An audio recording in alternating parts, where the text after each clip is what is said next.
Marami sa inyo ang gusto matuto kung paano ko na isasabay si Bell-Eric sa mga naglalakasan na heroes ngayon sa meta. Kaya tuturuan ko kayo ng mga simpleng tips upang mag-dominate kayo sa actual game.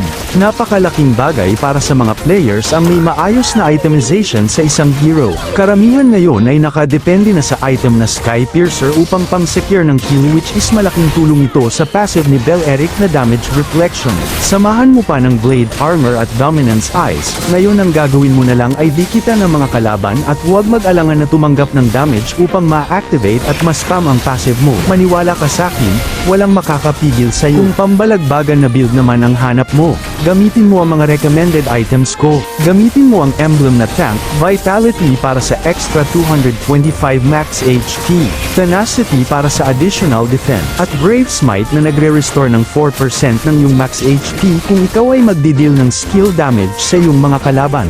Karamihan sa mga viewers ko ay di pa naka-follow sa page ko. Sana ay may time ka para pindutin ang follow button para lagi kang updated sa mga tutorial videos na tiyak makaka-improve ng gameplay mo. At sa tingin ko'y hanggang dito na lang muna. Sana'y may natutunan ka, mag-focus parati sa game dahil lahat ay pwedeng manalo sa late game. Hanggang sa muli.